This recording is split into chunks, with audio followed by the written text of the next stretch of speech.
Gentlemen, may I have your attention, please? The show starts in 10, 9, 8, 7, 6, 5, 4, 3, 2, 1, go.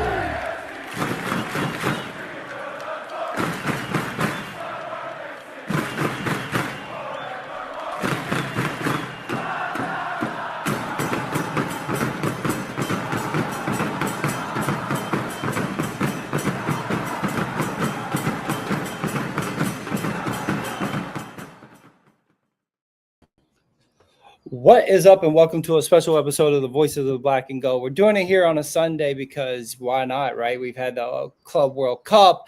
We lost a big game, but yet we have a big one coming up on Tuesday. So it didn't feel right to do it on Monday, but I appreciate, even with the time being pushed back, Tony and Will being here with me, guys. Thank y'all so much. Had to watch the NBA Finals and just let that finish, Tony. So thank you. I know you got to get out of here a little sooner because you thought this was going to be at 7 o'clock as our normal time. But, guys, we have a lot to talk about.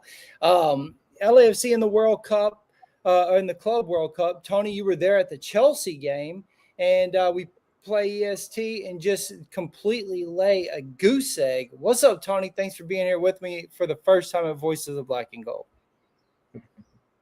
Well, thanks for having me, first and foremost. But yeah, I mean, I was there in Atlanta. I was live. I was just above where the 3252 were at. Yeah, I felt like at Atlanta we played decent enough. I'm not sure what happened on Friday in Nashville. I don't know if it was the heat, it was underestimated the opponent. I know I read a lot of people saying like, "Oh, we're gonna steamroll through these guys, 3-0 win, 3-2 win, or we're gonna at least get this win," and the team just didn't show up. Didn't show up, Will. I mean, me and you on the live stream, just absolutely disappointed, bro. Like, I was one of the ones that Tony's talking about. I expected it to be a 3-0 so we could go into this Flamengo game and actually have a chance to get out of the D group. Yeah.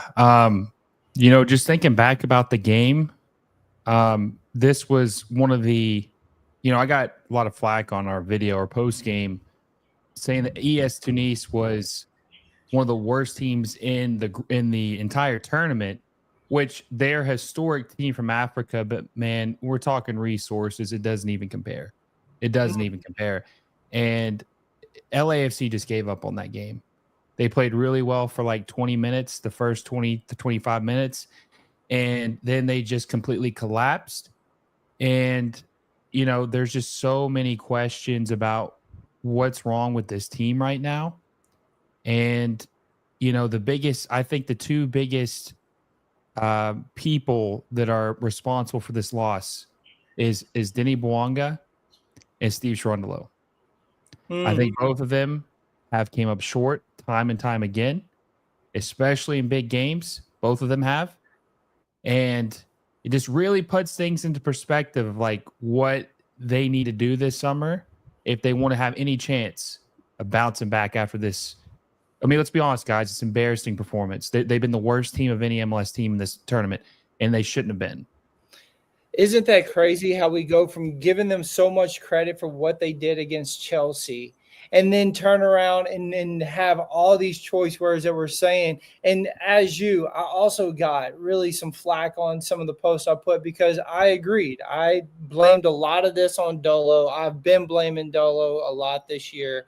It's not a popular opinion, but for me, the moment that he said he was going to go to Germany, there's no sense in him being here with us for the rest of the year, especially when it's so early in the season.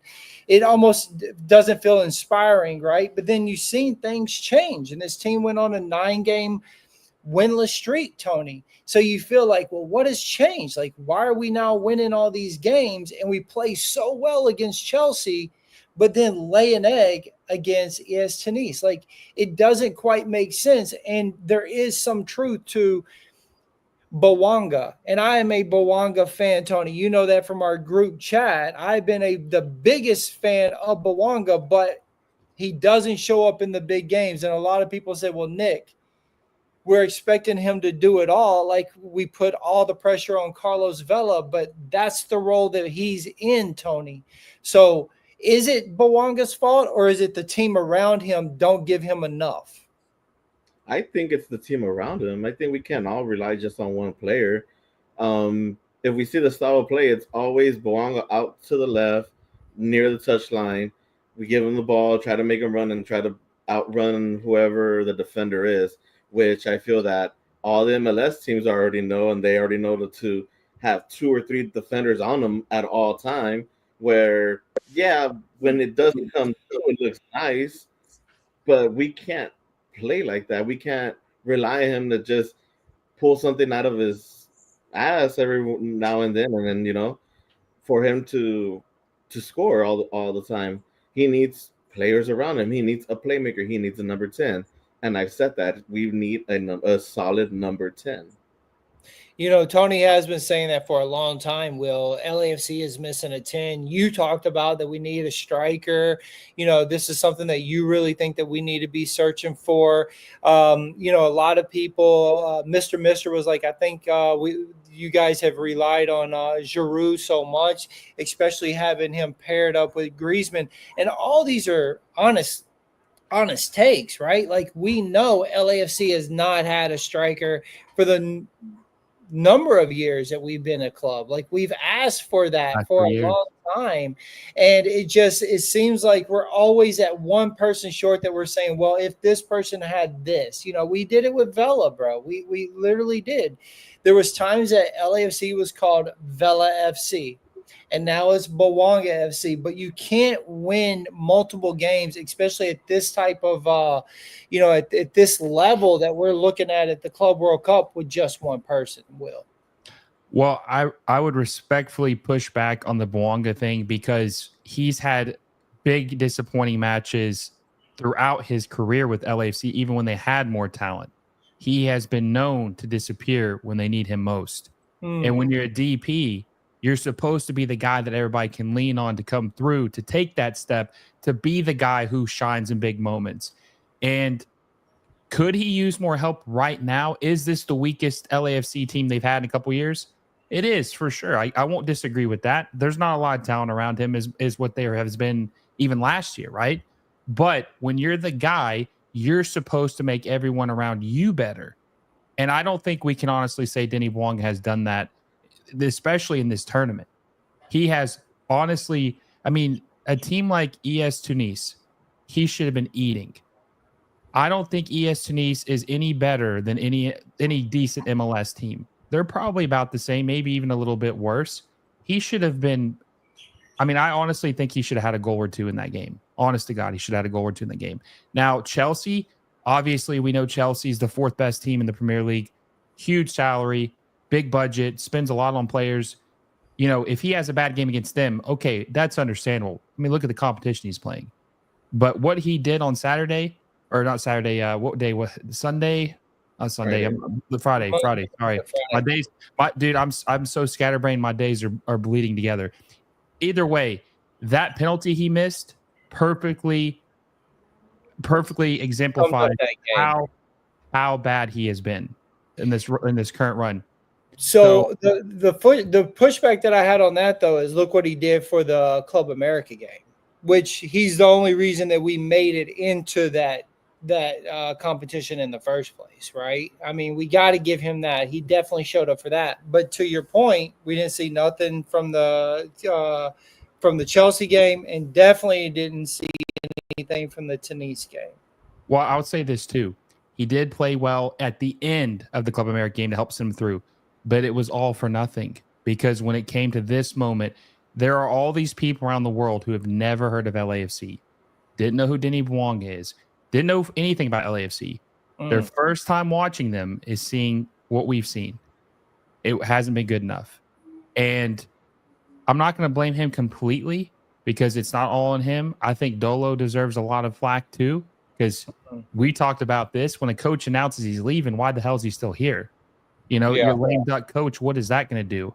So there's a lot. I just think right now this club had a good run where they looked pretty good. You said, what, 9-game winning streak? Or we didn't lose a game for 9 games, right? Yeah. But we're starting to see that there's some deficiencies. They've got some holes. And I just don't know if they're going to be able to fix it all this year, especially with the lame duck coach. So, Tony, as a fan, do you think that this was a disappointment for the Club World Cup, or you still think like LAFC showed good enough in that Chelsea games to put their name, some respect on their name? I think we started on the right foot, and we could have continued in the Tunis game, but it kind of got an eyeball on us, a few eyeballs. Like, okay, let's tune in and see what these guys can do on Friday, and then show up on Friday and then non-existent. So I think it's a complete disappointment. Whereas, I mean, I see a lot of people on Twitter or X, and they say, "Oh, Club America would have done this." Club America's not there, so whatever. Yeah. Okay, so what about if we do? And I know everybody is going to say there's absolutely no way, but what if we do show up for the Flamengo game, even though we're out of this tournament, and they do something? They put up, let's just say they win the game, or even they put up a couple of goals against that team when Chelsea wasn't able to really, or Tunis wasn't.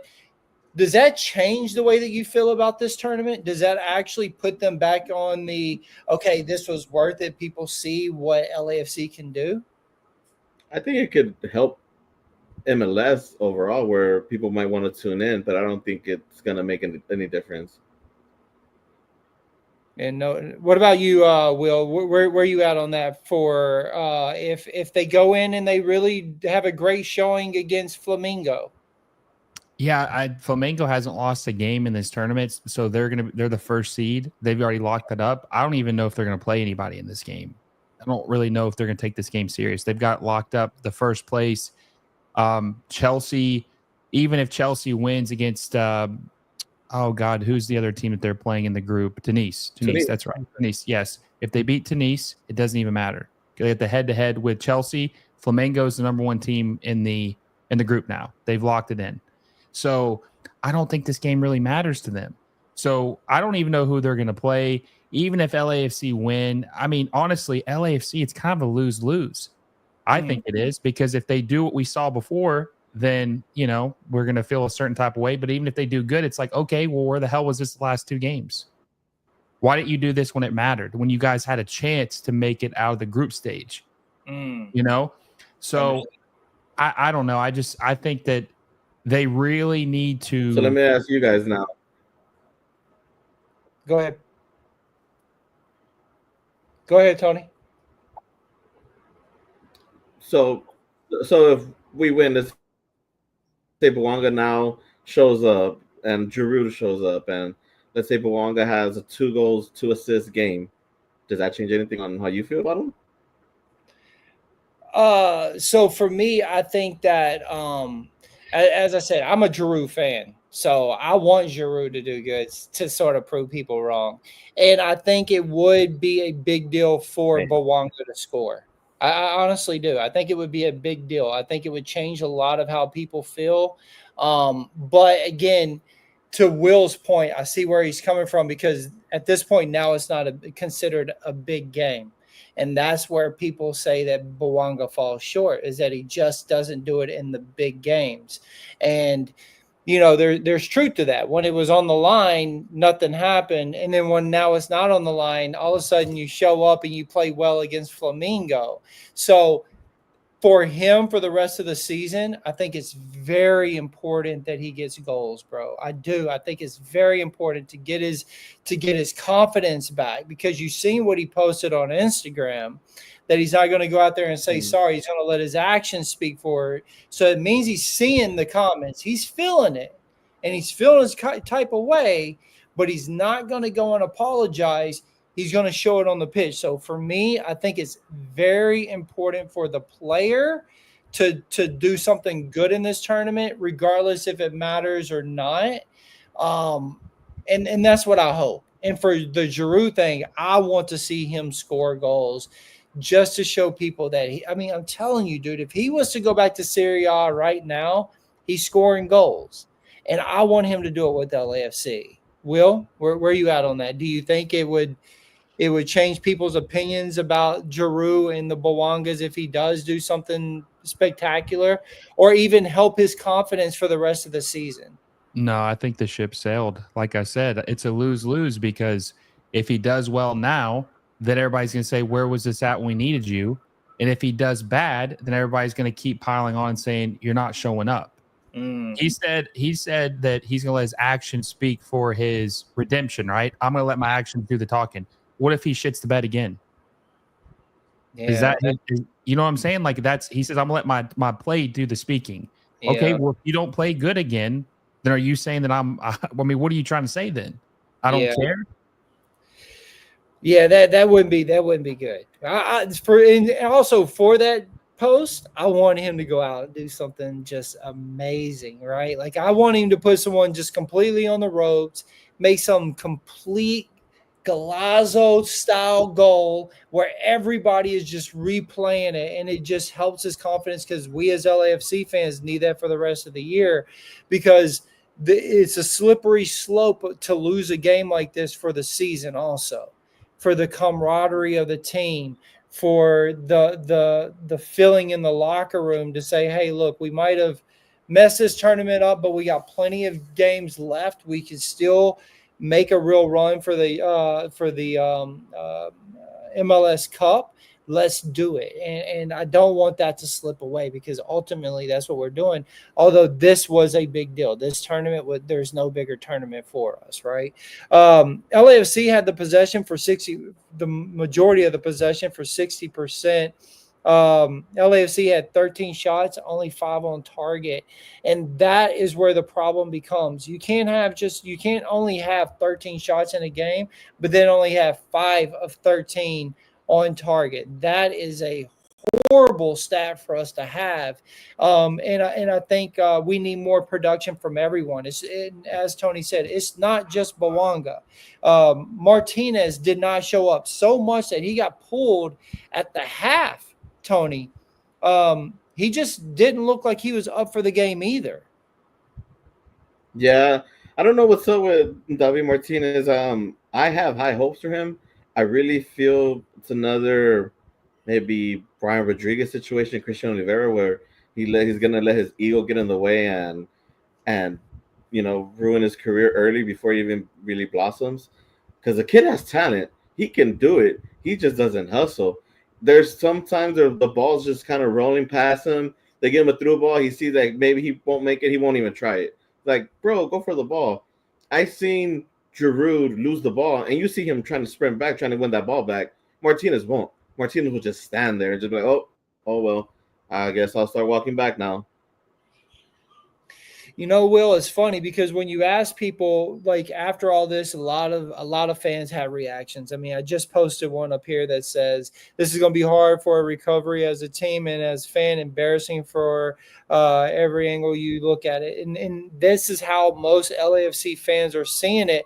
But when you ask them, look, who could go? And they're like, everybody except for these type of people. And it's like the Ordazes and the Martinez. And I'm like, Martinez, because I sort of side with Tony on this. I know you feel different about Martinez, so I want to ask you, him also, we have seen him now be injury prone. We have seen him get red cards on stupid things. We've now seen him walk on certain plays and then be taken off in the biggest game of our club history because he just wasn't ready for this style of game. Is that a worry? No, I don't think it's a worry. I've loved David Martinez. I think he's got a hell of a lot of potential. I think he could be a very special player.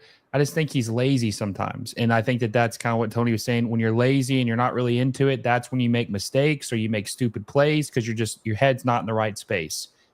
I think that that's more of a maturity thing. I mean, the kid is only 19 years old, so I'm going to give him a little bit of slack because for every boneheaded decision he makes, you see a beautiful pass that not many people in the league can make. And he's only 19 years old.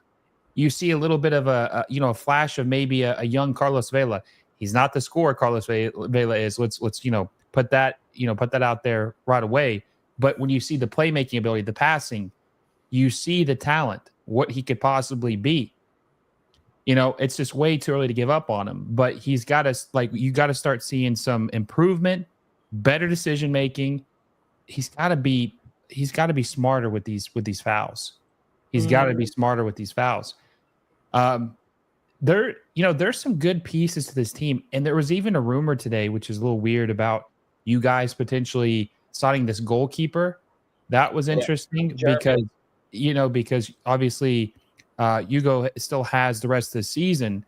I don't think he's leaving early, so that was an interesting report. I don't know how that's not really a good that's not really a smart thing to do. Use your resources on that right now when you have him. Maybe after the season, they've got to make some changes, man. The striker has got to be addressed. I just don't think Giroud is the guy for this team. I like Giroud. You know this. I think he's a good player. He's a historically good player. He's an all-time leading scorer for France. But the time has come and passed for him to make it work with this team. He's been with this team almost a year, and it's still not working. They have to get a number 9 up top who can score, take the load. Let's say Denis Bouanga just isn't the guy in the big moments, right? Let's just say he's not. They need a guy up top who can take the pressure off, give Denis some options up top because, just to play devil's advocate, Denis Bouanga is probably the only player who can actually score on the team. And when the teams know that, when Denis gets the ball, they got 2-3 guys collapsing on him. So if you have a striker who can actually score and open the game up, who knows what can happen? If they sign anything but a striker with that DP spot this summer, they're doing it wrong. I'm telling you, they're doing it wrong. They got to get a DP striker. Most important position to fill. Tony, he brings up a great point about Lloris also. I mean, the truth of the matter is Lloris had 4 big saves in that game. It really could have been way more than the score that we've seen. And I know we heard that, hey, look, Lloris is saying that he might not sign next year. He has to see how he feels at the end of the season. And, yeah, we don't want to get caught with our pants down and not have a keeper to come in after him. But he's not a guy that I'm really wanting to see lose right now. So if you could give him a little bit more to have him stay, obviously nowhere near a DP, nowhere near a TAM or GAM, but just entice him a little bit with a little extra money to stay that 1 extra year so we can put our focus elsewhere on the DP slot or the striker position. I mean, he's someone that I feel like has been the only leader on our team as of right now, Lloris. Tony.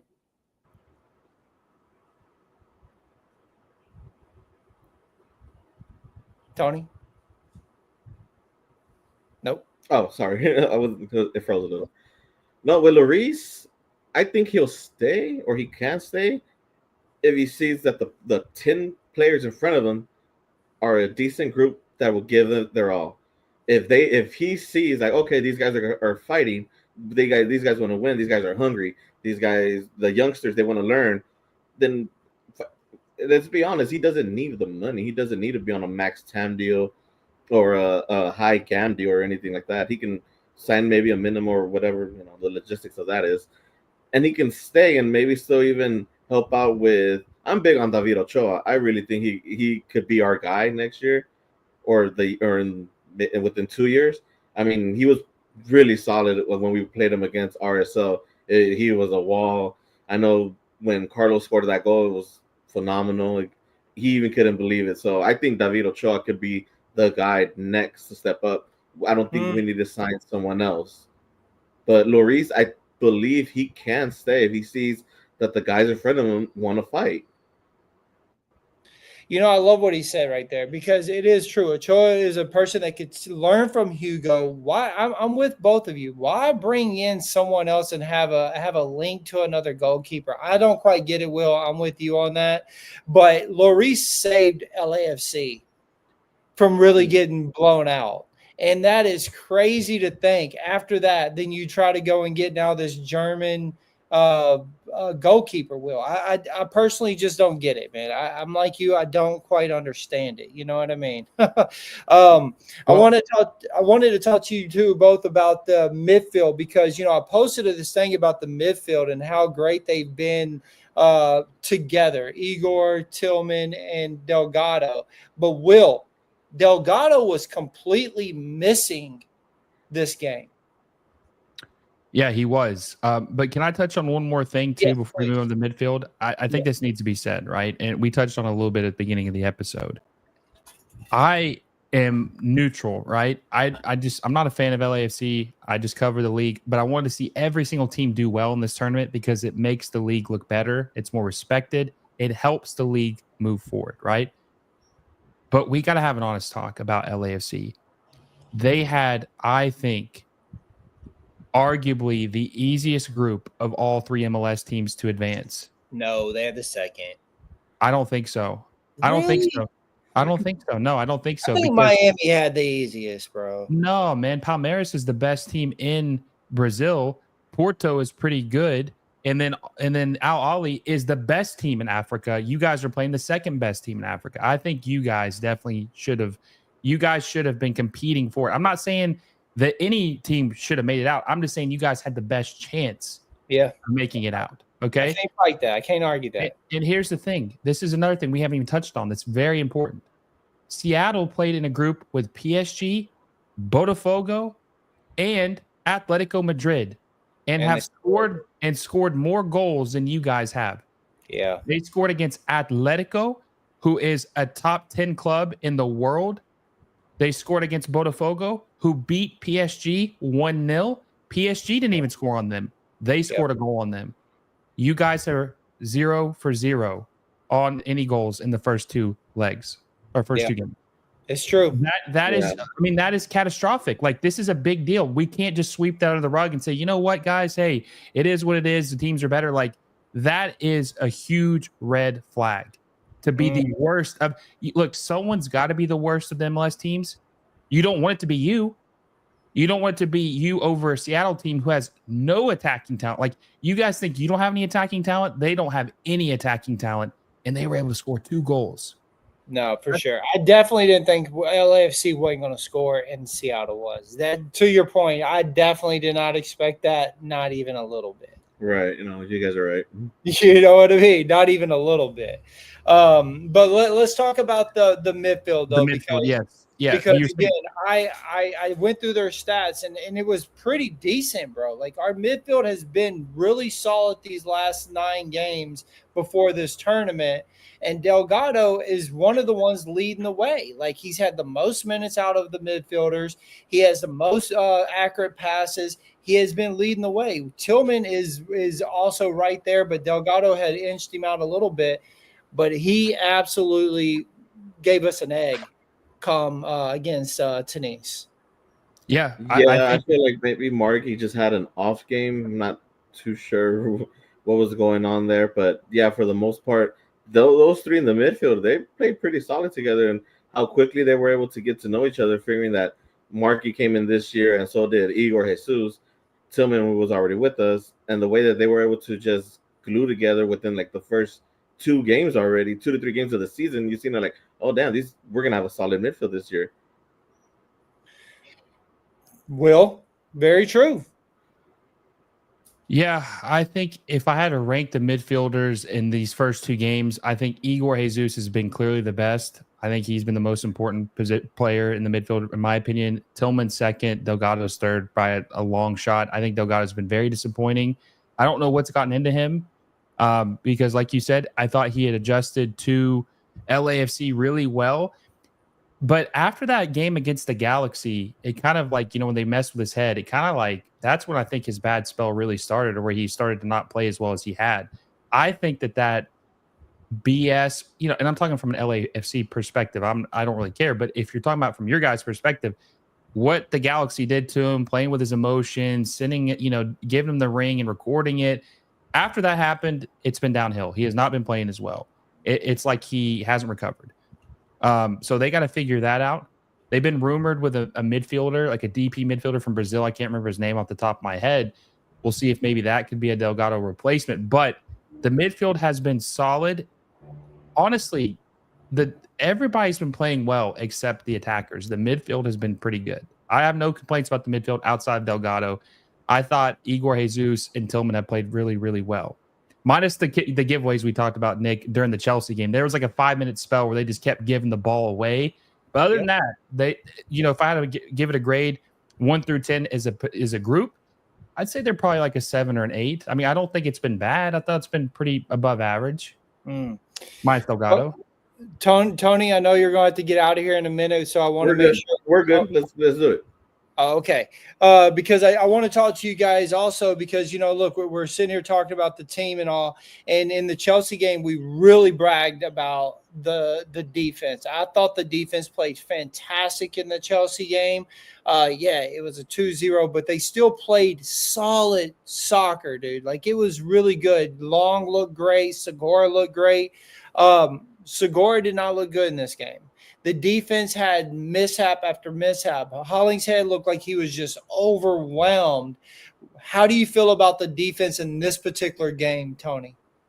With this game, you've seen it right off the bat. Like Hollingshead, they were attacking them, and I'm not sure if it was Aaron Long or Segura that missed the tackle, and the shot still came on, and you see Aaron Hollingshead just give a mouth to both of the center backs. Same with Hugo Lloris. Hugo Lloris saved, I believe it was 2 shots that came to him, and he yells right at the defense right away.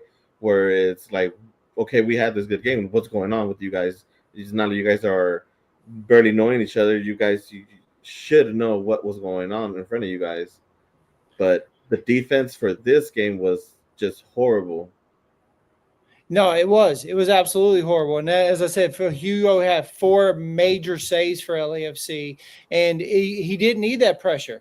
He didn't need that. And it's true. I've seen him barking at them many times. Him and Palencia, it seemed like were the only 2 that were on pace. The other guys seemed a little off, Will. Say that one more time. Sorry, you cut out. I said for me, it was Hugo and Palencia that really was on the same page. The other back line just looked absolutely disc-ball. They just didn't have it together. Well, I thought Aaron Long was pretty solid. He had a couple key clearances. Now, Hollingshead, I don't think was good, and I think Segura got really exposed. Segura really got exposed, and that's another thing. I think center back, against Chelsea, they didn't look as bad as they could have because of the difference in attacking talent. But I think center back has been shown to be a need for you guys. I think you guys need a center back. I think that's got to be on the list this summer. Palencia, Palencia definitely is one player that I would say stock has risen since this tournament. I've never been a huge Palencia guy. I'm neutral on him. I'm neutral. I don't hate him or love him. But after this tournament, I think he's the best defender you guys have. And he's good in the attack. I think he really shined in this tournament. I think that Palencia, his stock has risen, and he has showed up in the big moment, unlike other players on this team. If I had to pick like the 3 players that stood out to me this entire tournament for LAFC, it's Lloris, Palencia, and Igor Jesus. Ooh, all great calls. All great calls. I actually agree with you. I don't think there's in that order too. Yes. That order. Dude, this is my thing about Palencia, Will, is I consider him, and this isn't being rude or anything, because I feel like we had it with Palacios. He's a smaller guy on the field, but he's like a bulldog. He don't care about putting his shoulder into a dude. He don't care about standing over, talking crap to him. He doesn't care about going in on hard tackles. And that is what you need. You need that style of player, right? The one that is willing to do all the hard work. And it gets overlooked at times, right? It gets overlooked because they're not scoring the goals and making those beautiful runs. But he does all the work that's missed. But yet he's there. constantly making sure that he's fighting for that ball. And he did have 2 sloppy giveaways, but when he gives them away, he doesn't quit. He goes right after and tries to make up for it and get that ball right back. And that's something that I appreciate about the Palencia. And it resembles for me a lot of how Palacios was, because Palacios was the same way, a bulldog.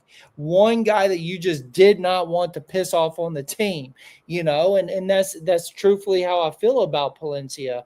And I enjoy watching him play. So I love that. I love that shout out big time. Now I want to talk about tactics, because a lot of people are talking about Dolo. I mentioned it a little bit at the beginning, obviously for a little bit of a teaser, but I'm interested, right? Like, even though we are saying Dolo should leave, this and that, is the tactics that he used for this game, was it the right tactics in your mind, Tony? No, I don't. I think that we play the same style, the same tactics every single game, that all these coaches, the MLS coaches, can already figure it out. What makes us think all these teams around the world can't figure this out? That it becomes very easy. Okay, they're gonna play the Bouanga every time, 2 to 3 guys on them every time. You're gonna have a battle in the midfield with Igor Jesus. Watch him cancel out Igor Jesus, and it cancels out the whole midfield. No one's gonna make a play. I mean, dude, Tony is knocking it out the park right now, Will. That's all facts. I mean, we talk about it, right? Like, all Dolo wants to do is sit back, let the ball come to them, then try to do the counter. He doesn't really want the ball. So looking to see that we have 63% of the possession is already a little weird, because that isn't the tactics that he really wanted to play. Yeah, but when they pressed, they actually looked pretty good. Well, when they pressed against Chelsea, but did they look good when they pressed against Tunis? No, but when they pressed against Chelsea, here's the thing, though. I feel like they really intensified press against Chelsea when Giroud came on. He kind of gave that little spurt off the bench. Exactly. They did that a little bit in the first 20 or 30 minutes of this game, and I feel like everybody got gassed. Mm-hmm. Everybody got gassed. The thing with Giroud, not to spend too much time on him, but he's almost 40, man. He just don't have the legs or the stamina to play that type of ball for 90 minutes. I don't even know if we could play 90 minutes in general, honestly, at this point. And to interrupt you real quick, he hasn't played 90 minutes. So for him to get the start, we knew that he wasn't going to go the whole 90 minutes. Exactly. So his legs got really tired probably after about 30 minutes. And then once that happened, you essentially have an anchor up top who's just not making the runs. And it just makes everybody else's workload intensify and make them even more tired. So Dolo's always been bad at adjusting in games. He's the guy that's up 2-1 and he's parking the bus, which is crazy, right? How many times we've seen him do that. Now, they haven't scored a goal to be able to do that now. But I just think that he gets out coached in big games. He just does. He does. And then sometimes he'll have a player bail him out. Like maybe if Bouanga was able to get a goal or two, he would have bailed him out. But I think tactically, Dolo's always outclassed. And he honestly, the craziest thing too, and we talk about this, me and you have, if he was playing a boring style ball, which he does, and winning, that'd be one thing. But he plays a boring style that doesn't accumulate goals and they lose. So it's like literally the worst case scenario. I'm just, one of the things I've been wondering about is if they get embarrassed against Flamengo, which is Tuesday, are they going to make a coaching change? Are they going to go ahead and get rid of him early? They should. Well, okay, so that was going to be my question, Tony. Right, I think it's tied together with the tactics, right? Because it has to do with him, No, you got to, right, Will? You got to ask the question, because to Will's point, if not one MLS team has been beat more than 3 goals, right? And let's just say that Flamengo goes out there and wins this game 5-6-0, does JT have to pull that plug? Because if I go back to Soccer USA's, hey, I'm worried about BMO, it's going to be a ghost town until we get new reinforcements.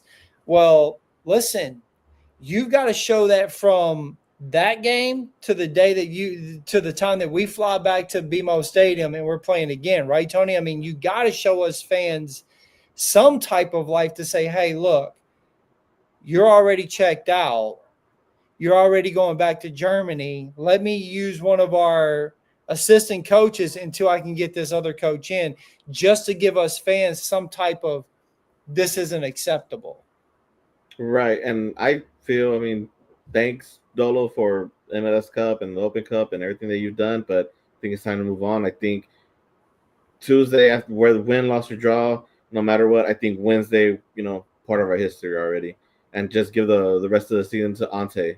Ante, I feel like he'll play a more direct style of play that will fit Giroud even better, being a striker himself or former striker himself, where I feel that it'll be better. And maybe this next Sunday we'll have, head coach Ante Razov. He's saying win, lose, or draw that it should happen. Win, lose, or draw that it should just go on and be Ante. And the chat is saying it also. Yeah, I think that Ante should be the interim coach instead of DeSantos if they fire him, obviously. But I still think you got to make an outside hire. I don't want to have anybody, if I'm an LAFC fan, I don't want to have anybody tied to Dolo. I want to start completely fresh, get a new guy in here, bring a new philosophy, change things up completely. But, this is all hypothetical. Like, are they actually going to have the balls to do this? If they lose, are they going to actually do it? Now, Tony, I'm assuming you went to the Chelsea game in Atlanta. Are you a season ticket holder to LAFC? Yes, Yeah. he is. Yeah. Are you going to protest? Let me tell you about Tony. Tony goes to every game. He travels to, I don't know, I think like 6 games a year, and then goes to every single LAFC game. And then that's not including these extra tournaments like he went to. So for the season, he probably has 6 tickets that he's flying to. And then when the tournaments come up, he also goes to those. This dude goes to all the games. Are you planning to stop going to games until they fire Dolo? No, I'll stick through it. If I was there during the Bob Bradley days when it was bad, I'm always going to be there. Fun fact, I've only missed 2 games. One earlier this year because I had a concert to go to, and one back in 2019, and it was Open Cup. Ever since that, I've never missed a single game. Even during the pandemic. During the pandemic, there was an away game at RSL. They allowed, 4,000 fans in? I was one of those 4,000 fans. Because I said I was going to have my away game. Yep. That's real. That's loyalty. Yeah. But I'll say this. Okay, Tony is he's probably the 1% that's ride or die no matter what. Okay. It don't matter what's going on. But I have seen a lot of fans say they're going to cancel their season tickets. Yeah. They're not going to go to any games. Yeah. Like, I don't. Here's where I'm at. If John Thornton is unwilling to fire Dolo, then maybe that tells you where he needs to go too. Maybe his time's up. If he thinks that keeping Dolo the rest of the season is the best move for this team, then maybe JT's out of touch of what's really best for this club going forward. And Ante, I think, would be the ideal interim manager, maybe for a couple months, couple weeks, whatever. But try to get a better coach. Try to see what you can get. If no one's interested that you like, roll with Ante the rest of the season. What do you got to lose, right? See what he can do. But I think that is better than riding with Dolo. Dolo is checked out. What does he have to win at this point or lose? He's already told you he's gone. He don't care. He's just collecting the check right now. Did he even look upset on that game? He did not look like he gave a damn when you guys were getting beat down. He didn't look like he cared. Well, he always has his arms crossed. That's just a Dolo thing. And to touch on that, I don't know if you guys caught this a few months ago when he announced that he was going to leave. Giroud didn't play for like 3 or 4 games straight. Yeah, because I don't think he wanted Giroud. He knows Giroud doesn't play his style of play, so he didn't play him. And I said, like, we have a designated player right there on the bench? Why don't you play him? Who knows? He could maybe make something happen. I really, really will miss Cengiz Sunder. Shout out to Cengiz. I really wanted to see him and Giroud play way more. I really think he could have scored so many goals off of with an assist from Cengiz. I agree with you. I would talk to Will about this all the time, Tony, and say, why are we not giving this guy a chance to put in the crosses to Giroud? It doesn't make any sense. I want to go back and touch on something Will said. Will, I agree with what you said. I want them to go and get a big name, but I would like for them to just let Ante finish the season, not bring anyone in during the middle of the season. Let him finish. Know what coach is coming here and find out, as you've said before, Will, find out who that person is thinking about bringing, start working on that so we can start completely fresh, bring in the names that coach is looking for, have Ante move on, but he gets the interim coach. He at least gets that highlight so some other team could say, hey, I want, I don't want type of situation. And then you bring in the other guy, the big name that we're asking for, right? That's sort of what I would like to see happen. And then I would like to ask Tony about this because you mentioned JT, and I'm seeing it on the chat too. It is very true. If JT, and just so everyone on this show knows, I am a huge JT fan, like huge JT fan. I think he is the best. I tell Will this all the time. But if he doesn't make that trade or that firing because it's a friend and lets him end the season, if we were to get embarrassed, or even to Tony's point, just because of the disappointment of this tournament, should he also be talked about and be on the hook for maybe being let go? Tony. Yeah, I mean, it worked for Atlanta United last year. I mean, there's two different comparisons, but Atlanta United did that with Gonzalo Pineda. They let him go and put in Raul Valentino. Believe that's his name, and they had him as interim coach for the rest of the season. The players played better. They seemed to be happier. They played a different style. They snuck into the playoffs, and look how far they even went. I think that could work for us as well. I think these guys are they're already know that Dolo's leaving. They're like, okay, this guy doesn't really care, like his tactics or whatever. Why should we still listen to this guy? He's not going to be here. He can't fire me. He's the one that's going to leave anyways. Will? Yeah, one thing that I want to point out too about, if you do roll with Ante for the rest of the season and he's not the guy, I'm not a fan of making big signings, because then this coach that you're going to hire is going to be inheriting guys maybe he didn't want. So I want to point that out too. That's kind of the same thing with JT. If you think JT is not the guy, then do you want him making signings for the new guy, the new general manager, or whoever's in his position? So I feel like, fairly or unfairly, I think if Dolo's out, you need to seriously think about cleaning house. And I think JT was good at a certain point, but I think your time can wear out. I think that you can lose your fastball. I think that you can lose sight of like what's going on. You kind of become a little bit secluded from like what's really going on or how to build in this league. This league is evolving, guys. It's not the same as it was even 5 years ago. It's changing rapidly. JT was good at building a team 4 years ago to win an MLS Cup, but is he good at doing it right now in 2025? I don't know. It's constant. Look at the Galaxy. Galaxy won in 2024. They're terrible this year. They're the worst team in the league. So even from a 1 year basis with the same roster, minus one or two guys, Ricky Puig obviously is a big player for the Galaxy, but a team like that shouldn't be going from winning the cup to worst team in the league. So I don't know if maybe JT's kind of lost his touch. And all you guys, a lot of LAFC fans, how many years have you been mad at JT for not making summer signings? Keeping that third DP spot open all year long. It constantly happens. He says, wait till next year. Wait till next year. Wait till next year. They finally get one this year and they let him go. And I'm going to make the fight for him, Will, like I always have. Is LAFC willing to spend the money for the managers?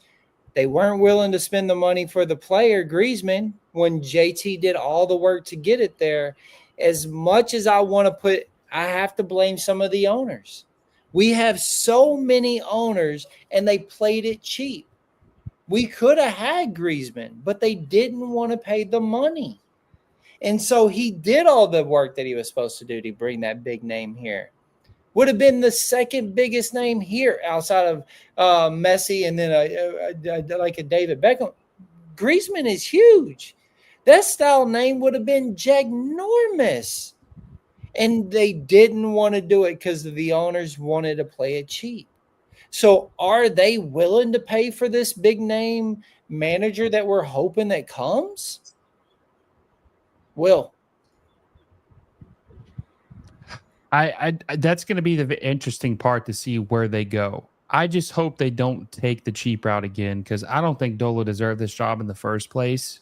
I mean, they hired him with a losing record from Las Vegas Lights, and I just hope they don't make another lazy hire. And Ante, look, if I had a bet on it, I would say they probably would just give him the job, which I hope they don't do. I think they would just make him the next manager, because I think last year when there was rumors he might get fired after a terrible run, he was next in line to be the guy. He was. So I hope that is changed a little bit. I mean, don't you guys think that if a message is the same for a long time, it can become a little stale? Maybe a new voice is what they need, because Ante and Mark Dos Santos was not only on this staff, but they were on Bob Bradley's staff, if I'm not mistaken. Or at least Mark Dos Santos was. I know that for sure. Oh, they both were. So they've had the same assistants for the entire existence of this club. They need a complete change, man. They need to do things a little different. Like, I think maybe they're afraid to do something like that. Could they hire? They could hire a big coach. I think this is an attractive job. It's LA. It's a winning team. I think you guys would have a lot of options if you wanted to. The question is, are they going to want those options? Are they going to entertain those options? Are they going to interview these people? I don't know.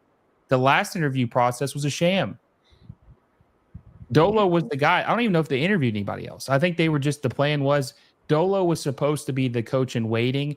I think Bob Bradley was going to coach a couple more seasons. Obviously, in 2021, if I'm not mistaken, he had a horrible season. He got fired. And then they kind of like sped it up. I mean, I just hope they do a legitimate process of like interviewing guys, because I'm telling you guys, LAFC is a top 3 job in the league. It is. It's in LA. They're willing to win. They want to win. It's got everything you want. The question is, are they going to look for a guy who's matching what they have to offer? I don't know. I don't know how serious the ownership group is. When you said about the Griezmann thing where they weren't willing to pay a salary, after that happened, I looked at LAFC completely different about what they're willing to spend to win. Tony, I mean, these are concerns that us as LAFC fans should have, right? You have a chance to sign one of the top 4 names that's ever been talked about coming to LAFC or coming to MLS. You have a chance to sign them at LAFC, and the owners don't do it. So is that JT's fault, or is that on the owners for not wanting to do what they promised us? Because remember, when they first started this team, we were going to be the standard. We were going to spend big. We were going after every single trophy. So is it John's fault, or is it the owner's fault? I think it goes on the owners. I think JT, they give him whatever resources they give him, and like make something out of it. You know, you gotta, really, what's the saying that you make chicken salad out of chicken soup? Yeah, so I feel that it's more on the owners. JT, his hands are tied wherever, if they tell him, hey, we can only give Griezmann 10 million salary and he wants 20 or 25, let's just say, and he goes to the owners, hey, this is what he wants, let's give it to him, or like, no, we won't do that. And if that's the case, then I mean, and maybe this is a topic for another time, then why raise our season ticket prices? Every single year they go up. So where's that money being spent at? I mean, it goes to Giroud, who's sitting on the bench as a DP. It went to Under sitting on the bench that was the DP. And that was to your point, like how you're going to miss him. We didn't get to see them two play. And that is a problem. So, again, that's why I always take up for JT, man. I do. And I find myself fighting that battle because I believe that he has gave the resources. Either the owners didn't do him right, or the coaching isn't trying to do it, because it doesn't fit the system. But if we would have seen the unders and the Girouds and got those good, beautiful passes that we knew under could do to the Girouds, would have the season started so bad? And that is my problem. Like, that's a Dolo fault. Griezmann not being here, that's an owner's fault. What more can JT do?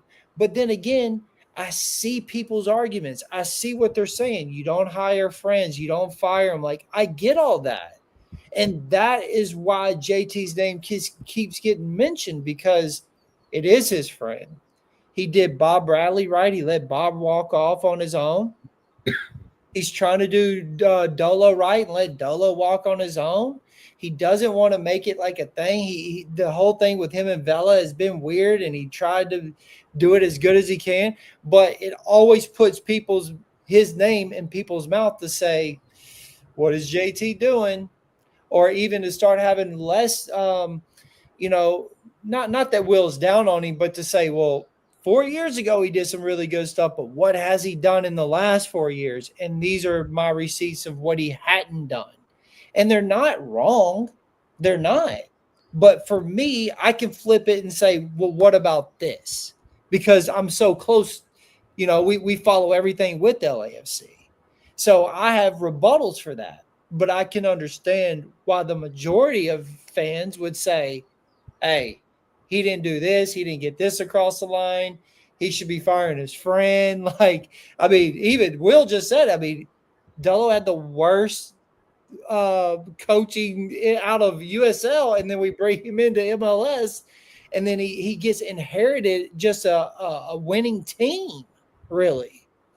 Winning team, and then in the summer we still got Bale and Chiellini, so we had essentially what could have been 6 designated players just given to him. Give it to him, Tony. You know what I mean? We had what?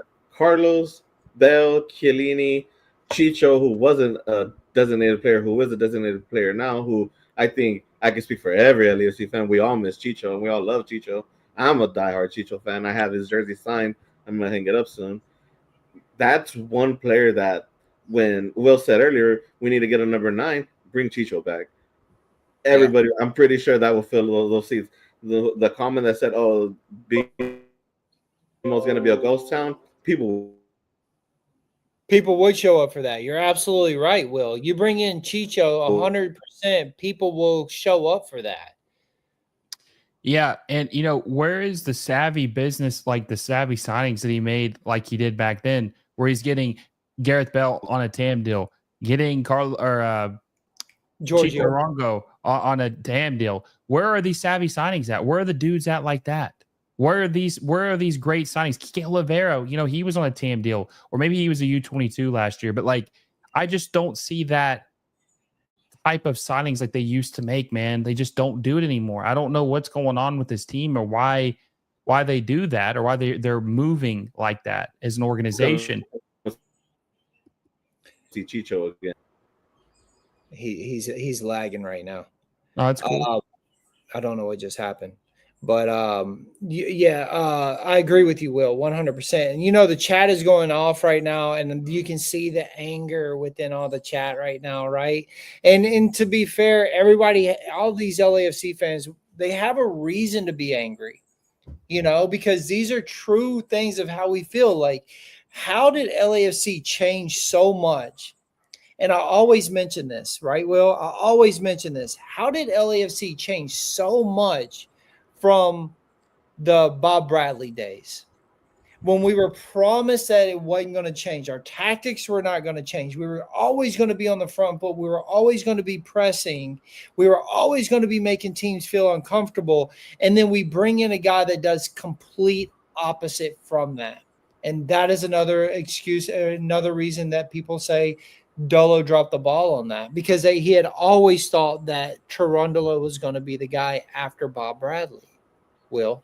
Yeah, no, I agree. But, who made the decision to hire him? JT. Who made that call? Exactly. So, yeah. And, JT does have one of the worst DP signings in MLS history, Andre Horta. Absolute bust. Brian Rodriguez is one of the worst DP signings. The dude did not produce for LAFC. He was supposed to be better than Diego Rossi.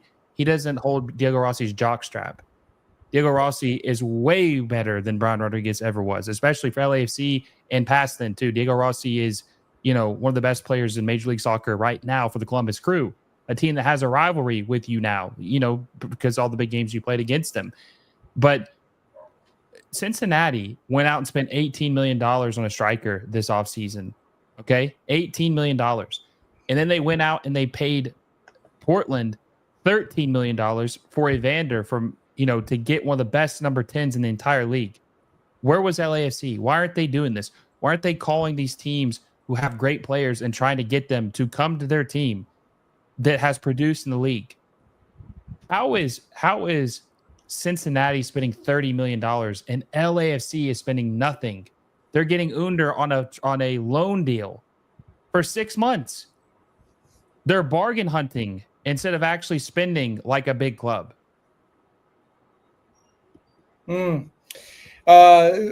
Tony, you cut out on us over there, but I agreed with what you were saying about Arango. I definitely think people would show up for him.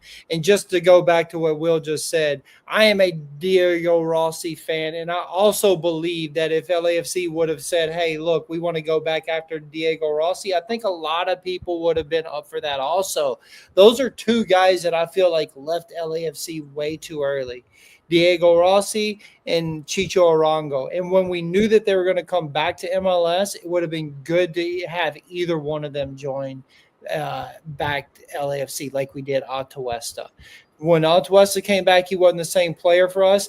That's why we moved him on to Orlando or let him go, and he went to Orlando. He's playing really good at Orlando, but just could not pick it up with Dolo's system. And you see what he's doing in Orlando. He's playing well. So there's another reason of why we've got to get back to what we used to play when we had the Bob Bradley days, the pressing, putting it down their throat, making them uncomfortable, and that's what we need to get back to. Yeah, you're right, because especially when Chicho came back, I'm touching Chicho again, that when he came back, he should have been a player that we could have, went for, just like Atuesta. Atuesta came back and, like you said, didn't fit our system, and then he goes somewhere else and he's blossoming over there. Oh, Chicho, he did pretty good at RSO. He's killing it right now at San Jose. Diego Rossi, killing it with the Columbus Crew. Yeah, all these players left too early, and maybe they should have stayed. They could have been maybe LAFC lifers. Yeah, and then that's the thing that's worrisome sometimes is we let these guys go and we chase the money. And, of course, we got to make the money. That's what this game is about. But it would be nice to have some loyalty for some of the players also that if they do come back to try to bring them back for the fans, because Chicho and Rossi were fan favorites. It's like a Latif blessing. Everybody loved Latif. You know what I mean? Like, these are guys that people really loved. And honestly, during the Tunis game, I actually thought about Blessing. I was like, man, Blessing would have been a better player for this midfield right now and showing heart, showing the grit, the never-ending energy that guy has. Like, it was missed for the Tunis game. It was too much walking around. But, yeah, guys, this has been a long, drug-out one. I apologize. But, it's a lot of anger going around in the LAFC community. You can see it within the chat. You can see it within our conversations. I just appreciate everyone being here. Tony, I appreciate you staying the full hour, man. I know that you have plans. Thank you for being able to reschedule this, man. Thank you so much. It's been great chatting with you on the LAFC. Will, it's late as all get out where you are, and I appreciate you also being here with me. This has actually been a great episode. I've enjoyed it. 600 and something of you guys say, you know what, we're going to listen to what these guys have to say on this Sunday night. And I think moving the show was the right choice, but thank you all for being here with us so late. It means the world to me, and I just enjoy talking LAFC with you guys. No matter how disappointed we are with this team, we're all going to be there Tuesday, rooting them on, hoping that we get some type of result, hoping that we see, as we talked about earlier, Denis get a goal, Giroud get a goal, for the confidence to get up so we can really make a run at the MLS Cup, because we got a lot to play for. We got a lot. It's not going to be schedule now. We're sitting middle table. We got a lot of catching up to do, a lot of games to play, a lot of games to win. We cannot have any more draws. We need to start getting the 3 points, and that's where LAFC needs to. That's what we need to do. We need to focus on getting the 3 points and not just being okay with being mediocre. Hopefully, we see change. You never know. By the time that they land Wednesday, it might be what Tony said. We might have a new coach. It might be part of our history. But if it isn't, I hope that we focus more on winning games instead of going to pressers and saying it's not all about winning. Because I spend my hard-earned money to buy paraphernalia of LAFC, to watch the games, Tony traveling to these games. We would hope that the team and the coach feel the same way for the passion that we feel. That's the reality of the situation. We are fans. We love this club. We love these colors. We need a coach and a staff that also loves this team the way that we as fans do. I appreciate all of you guys being here with us. LA is still black and gold no matter what. Until next time.